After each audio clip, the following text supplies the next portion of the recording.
இந்த கண்டன ஆர்ப்பாட்டத்தில் முன்னெடுத்து செய்து வருகிற சென்னை பேராயத்தினுடைய பேராயர், அதைத் தொடர்ந்து சிறப்பு அழைப்பாளராக சிறப்பு நிகழ்வை பதிய வைக்க வந்திருக்கின்ற நமது சினாடு மன்றத்தினுடைய பொதுச் செயலாளர் அண்ணன் அட்வொகேட் பென் ஆண்டர்சன் அவர்களையும், பேராயர் அம்மா அவர்களையும், முன்பயணித்த பேராயர் அவர்களையும், மதுரை முகவை திருமணத்தின் சார்பாக மத நல்லிணக்கத்தை பறைசாற்றும் மதுரையத்தினுடைய மண்ணின் மைந்தனாக உங்கள் யாவருக்கும் வாழ்த்துக்களை தெரிவித்துக் கொள்கின்றேன்.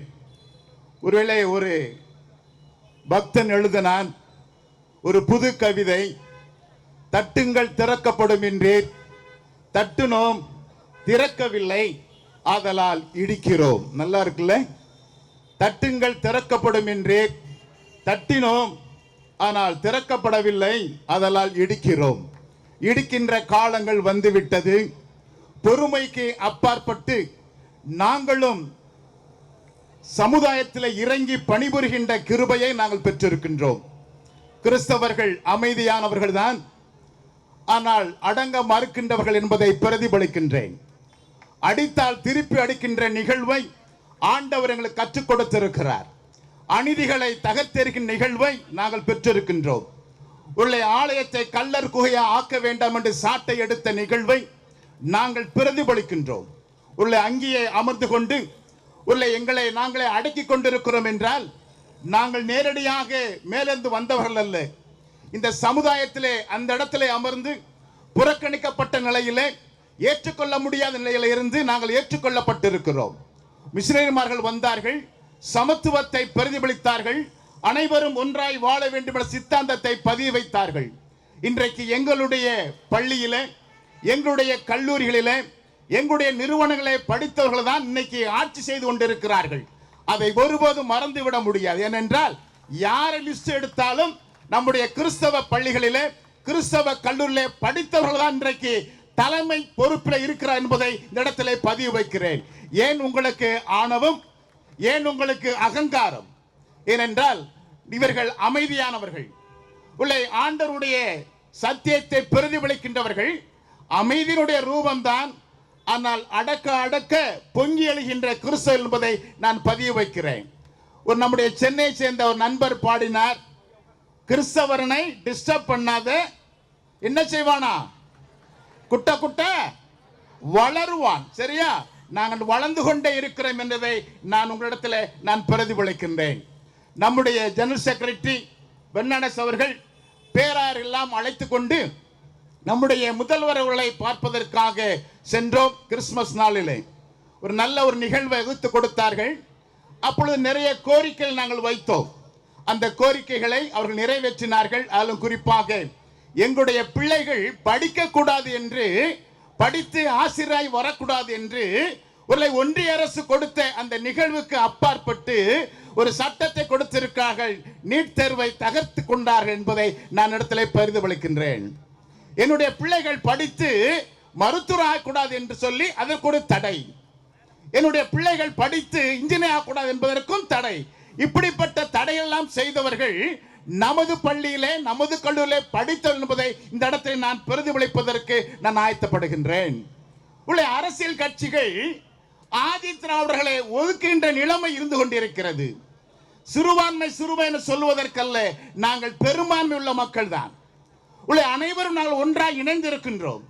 எங்களுக்குள்ளே ஐயா அவர்கள் சொன்னார்கள், ஆண் என்றும் இல்லை பெண் என்றும் இல்லை என்று வேறுபாடற்ற நிகழ்வு தான் இருந்து கொண்டிருக்கிறது.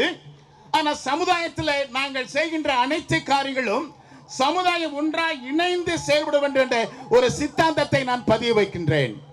உள்ள சொந்த நாட்டில் நாங்கள் அகதிகள் அல்ல, இந்த குடியுரிமை பெற்றவர்கள், ஆதி தமிழர்கள், ஆதி திராவிட என்பதை நான் பிரதிபலித்து அன்றைக்கு மிஷனரிமார்கள் கொடுத்த நிகழ்வை இன்றைக்கும் நாங்கள் செய்து கொண்டிருக்கின்றோம். ஆண்டவராய் இயேசு கிறிஸ்து பிறக்கின்ற பொழுது ஏரோது அரண்மனை கலக்கமுற்றதாம். இன்றைக்கு நாங்கள் ஒன்றாய் ஆண்டவரை ஆராதிக்கின்ற கிறிஸ்துமஸ் நாளிலே உங்களுக்கு கலக்கம் ஏற்படுகிறது என்றால் உங்களுடைய ஆட்சியினுடைய அநீதியாக கலக்கம் ஏற்படுகிறது. நீ நன்மை செய்திருந்தால் கலங்க வேண்டிய நிகழ்வு அல்ல. எருசலேம் நோக்கி ஆண்டவர் புனித பயணமாக சென்றார், புரட்சி பயணமாக சென்றார். அங்கே எருசலேம் முழுவதும் கலங்கிட்டதாக வேதத்தில் பார்க்கிறோம் என்றால், பிறக்கின்ற பொழுதே கலக்கத்தை ஏற்படுத்தின நிகழ்வு. ஒரு போராட்ட களத்திலே ஆண்டவர் புரட்சியாக பயணிக்கின்ற பொழுது ஒரு கலக்கம் ஏற்படுகின்றார். ஆட்சி செய்கிறவர்கள் தவறான நிகழ்வை பிரதிபலிக்கின்ற பொழுது நீங்கள் கலங்க வேண்டியதுதான் என்பதை இந்த இடத்துல நான் உறுதிப்படுத்துகிறேன். ஒரு ரோட்டோரத்தில் இருக்கிறான், ஒரு சின்ன ஒரு கிறிஸ்துமஸ் தொப்பியை வித்து கொண்டு இருக்கிறான். அவனுடைய வாழ்வாதாரம், நீ வாழ்வாதாரத்தை தடை செய்கின்ற நிகழ்வு உள்ள கிறிஸ்துமஸ் உடைய அனைத்து நிகழ்விலும் பெரிய மாலில் வைத்திருக்கிற அந்த டெக்கரேஷன்ல அடித்து நொறுக்கிறாய். அடிப்பதற்கு எவ்வளவு நேரம் பொறுப்பும் உள்ளே கொடுக்கப்பட்ட, நான் கட்சிக்காக பேசவில்லை. நாங்கள் அடித்து ஒரு கணத்தை அடித்தால் மறுகணத்தை திருப்பி கொடு என்று சொல்லி ஆண்டவர் கொடுத்திருக்கிறார். இதை நாங்கள் பறைசாற்றுவதற்கல்ல. என்னுடைய கல்லூரி படிப்பின நண்பன் சொன்னான், ஒரு கணத்தில் அடிந்தால் மறுகணத்தை அவனை அடி என்று சொன்னார். நான் திருமறையை புரட்டுகின்ற பேராயர் அல்ல, திருமறையோடு இணைந்து வாழ்கின்ற பேராயர். உள்ள சமுதாயத்தில் ஏற்றத்தாழ்வை களைந்த நிகழ்வு இன்றைக்கு கிறிஸ்தவம் எங்கெங்கே இருக்கின்றதோ அன்றையெல்லாம் சமத்துவத்தை நிலைநிறுத்துகின்ற நிகழ்வாய் அமைந்திருக்கின்றது. கடந்த மாதத்திலே மஸ்கட்டுக்கு போயிருந்தோம் திடப்படத்தில் கொடுப்பதற்கு. அப்பொழுது என்னுடைய ஆயரை கேட்டேன், ஆலயம் உண்டா என்று கேட்டேன். அங்கே ஆட்சி செய்கின்றவர்கள் இஸ்லாம் சமூகத்தை சேர்ந்த அரசன். அவன் ஒரு பெரிய இடத்தை கொடுத்திருக்கிறான். உங்களுடைய கடவுளை நீங்கள் வழிபட்டுக் கொள்ளுங்கள் என்று சொல்லி ஒவ்வொருவருக்கும் தனித்தனியாக நிகழ்வை கொடுத்திருக்கிறான். கேரளா டிவிஷன், தெலுங்கானா, மலையாளம் என்று தனித்தனியாக வழிபாடு செய்வதற்குண்டான நிகழ்வை கொடுத்திருக்கிறார். எனக்கு ஒரு ஆச்சரியம். எனது சொந்த தேசத்திலே பிறந்து வளர்ந்த சொந்த நாட்டிலே என்னுடைய கடவுளை ஆராதிப்பதற்கு தடை கற்கள் வந்து கொண்டிருக்கிறது. ஆனால் வெளிநாட்டிலே நீ உன்னுடைய கடவுளை ஆராதித்துக் கொள் என்று சொல்லி ஒரு பக்குவமான நிகழ்வின் இடத்திலே நான் பதிய வைக்க விரும்புகிறேன். நாங்கள் பிறந்திருக்கிறோம், இந்த மண்ணிலே பிறந்திருக்கிறோம். நாங்கள் ஏற்றத்தாழ்வற்ற சமுதாயத்தை உருவாக்குவதற்காகவே நாங்கள் பிறந்திருக்கிறோம் என்பதை இந்த இடத்துல சொல்லி, கிறிஸ்துமஸ் என்பது அனைவருக்கும் உண்டான நிகழ்வு. இருள இருந்த ஜனங்கள் பெரிய வெளிச்சத்தை கண்டா இதை ஏற்றுக்கொள்ள முடியவில்லை.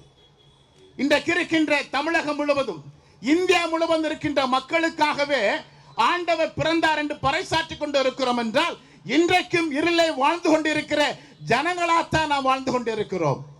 நாம் முழிக்க பார்க்க கூடாதா? நாம் சமுதாயத்தில் எழுந்திருந்து வரக்கூடாதா?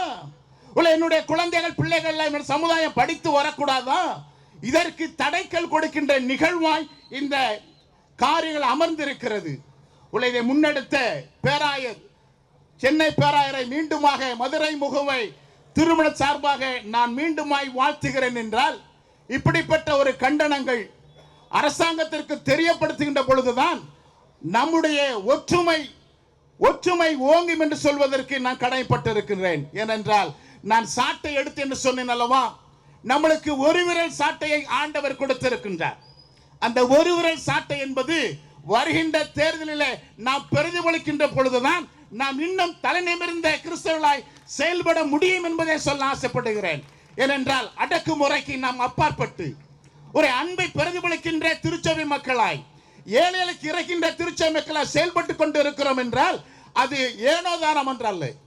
ஏனென்றால் எங்களுக்கும் உண்டு, எங்களுக்கும் உணர்வுகள் உண்டு, எங்களுக்கும் கோபங்கள் உண்டு, எங்களுக்கும் வருகின்ற அனைத்து காரியங்களும் உண்டு. ஆனாலும் ஆண்டவர் கற்றுத்தந்த காரியத்தை நாங்கள் சரியாய் பிரதிபலித்துக் கொண்டிருக்கோம் என்றால், ஒருவன் சொன்னான், அறை வீட்டுக்குள் அமர்ந்து கொண்டு ஆண்டவன் பணித்த பணியை மறந்து அல்லேலூயா பாடுவது ஆன்மீகம் அல்ல. சமுதாயத்தோடு இறங்கி செய்யும் நிகழ்வை ஒவ்வொரு திருமண்டலமும் செய்து கொண்டிருப்பது அரசாங்கம் நம்மை ஆட்டி வைக்கிற அரசாங்கம் அல்ல, இடைஞ்சல் படுத்துகின்ற அரசாங்கம் யார் என்று தெரியும். வருகின்ற நிகழ்வில் இன்னும் நாம் கரங்களை கோர்த்து இந்த கண்டனம் இதோடு முடிந்த நிகழ்வு அல்ல. வாய்ப்பு இருக்குமானால் நம்முடைய சினாடு மன்றத்தில் இருக்கிற செக்ரட்டரியத்தில் நான் அன்போடு கேட்டுக்கொள்கிறேன், வாய்ப்பு இருக்குமானால் ஒவ்வொரு திருமண்டலத்திலையும் இப்படி கண்டன கூட்டத்தை நடத்துவதற்கு எங்கள் வாய்ப்பு கொடுக்கின்ற பொழுது நடத்துவோம் என்று சொல்லி, மீண்டுமாக கண்டனம் என்பது ஒரு அரசாங்கத்துக்கு கொடுக்கிற ஒரு எச்சரிக்கை மணியா இருக்கட்டும். ஏனென்றால் இதுவரைக்கும் நாம் பொறுமை காத்துக் கொண்டிருக்கின்றோம். ஒரு சொன்னாலையா, ஒரு லேச ஒரு மண்புழுவை ஒரு ஊசி எடுத்து குத்தினாலே அப்படி எட்டி பார்க்கிற நிகழ்வு. நாங்கள் பொறுமைசாலிகள் தான், எங்களுக்கும் பொறுமைகள் உண்டு, இருந்தாலும் நாங்கள் ஆண்டவரோடு இணைந்து இருக்கிறோம் என்பதை மீண்டும் சொல்லி, கிறிஸ்தவர்களை துன்புறுத்துவதை உள்ள தெரிந்துதான் நடந்து கொண்டு இருக்கிற, தெரியாது சொல்ல முடியாது. நம்மளை கொடுமைப்படுத்த தெரிந்து கொண்டுதான் நடந்து கொண்டு இருக்கிறது. கேரளா பக்கம், ஒடிசா பக்கம், பீகார் பக்கம் எல்லாம் தெரியுது. ஆனால் தெரிந்தும் பாராமுகமாக இருக்கின்ற ஆட்சியாளர்களுக்கு இது ஒரு கண்டன நிகழ்வாய் பதிய வைக்கிறோம். ஒற்றுமை ஓங்குங்க, கரங்களை கோர்ப்போம், இறையரசை கட்டி எழுப்புவோம். அந்த இறையரசு சமத்துவ இறையரசு சொல்லி பதிவு வைக்கிறேன். எல்லா கிருபையும் உண்டாகுக. ஆமேன்.